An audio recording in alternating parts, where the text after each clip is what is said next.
like you rightly pointed, the effort of Mr. President, Dr. Mnangagwa here in Zimbabwe is tremendous. It is something that is to be complimented because commended. So, and of course, it goes without saying that that is true leadership, and that is because you mentioned that the people were resilient and they stood up, they rose up to the occasion. But if there is not trusted leadership, they will not do that. So there was that able leadership, there was that, the trust and confidence that they have in the leader that they took up. And today, we're happy that Zimbabwe is food sufficient.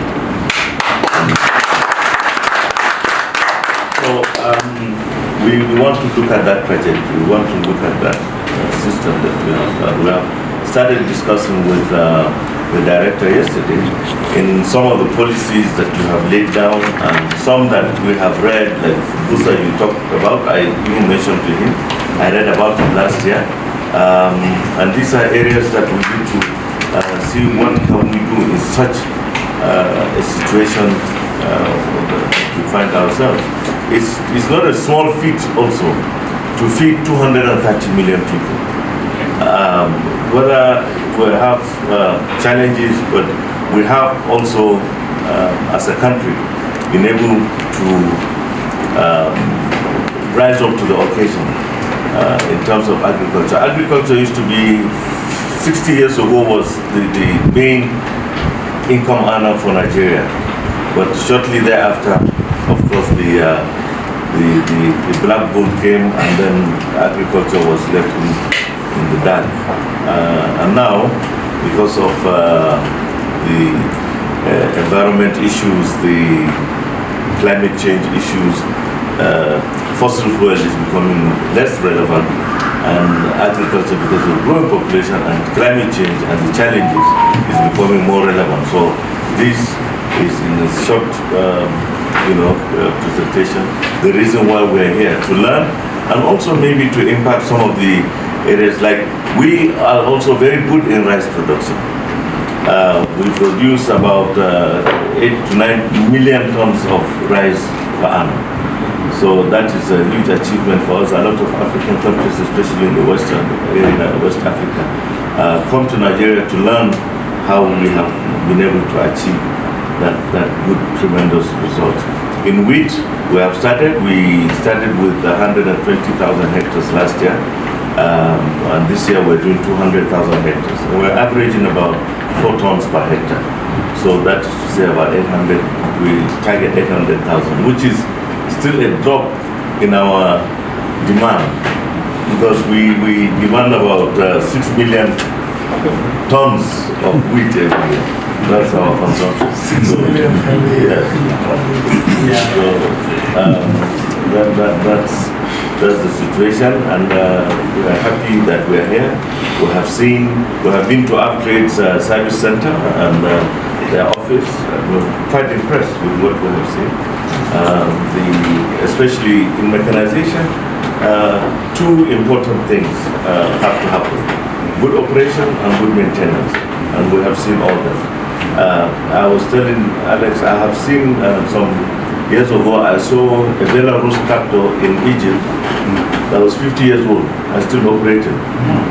So I expect what you have in Zimbabwe and Nigeria should also be operating. Was it 50 years? Well, to produce enough to feed their families, but more importantly to generate surpluses that are delivered to the GMB. So at the same time doing 2 things: achieving food security, but getting involved in economic growth as they become economic participants and not mere spectators, which is the essence of Vision 2030. And then the second level, the president highlighted this rapid irrigation development to climate-proof agriculture at a national level, and with a very important enabler, which is mechanization. So this is the context in which the colleagues from Nigeria are undertaking this visit. to witness the transformation that has taken place in the agricultural space in Zimbabwe, led by His Excellency the President, Dr. Idi Mnangagwa, as a farmer himself of repute, leading by example. So a combination of leadership, political will is displayed in the person of the President, in the transformation of agriculture. And as the Minister of Agriculture, we implement this vision to transform agriculture because we're an agro-based economy. As a result of this, we are ordinarily food secure, except for years when climate change visits us in the manner that it did last year, where we had the worst drought in 43 years. But even within that, we are able to respond as a nation and come up with a winter cereals plan anchored on the wheat food security strategy, which has seen us produce a record wheat crop.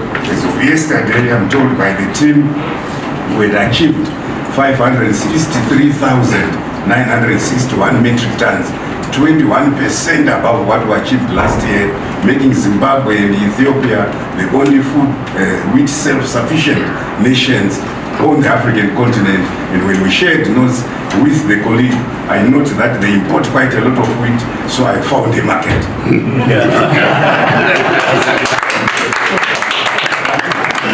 That has happened because of the leadership of the President and his ability to connect with Belarus and the President of Belarus, His Excellency President Lukashenko, who has generously agreed to allow AfTrade to come in and mediate on this very important mechanization deal, where now we've received over 1,800 tractors from Belarus. We are expecting 3,161 more tractors, with the first tranche of 189 tractors arriving by February 2025. We're expecting another tranche of 80 combine harvesters, bringing the cumulative numbers that have been delivered from Belarus to almost over 120 combine harvesters that have enabled us to harvest the wheat timelessly, so that is not rained on. So the transition from one season to the other has been made this comfortable thanks to this collaboration and rapid mechanization. We're expanding our relationship with Belarus because we think that as we transform agriculture, as we produce more, we need to construct more storage, so more silo expansion, and we're finalizing the discussions on them, trying to assist us with this project.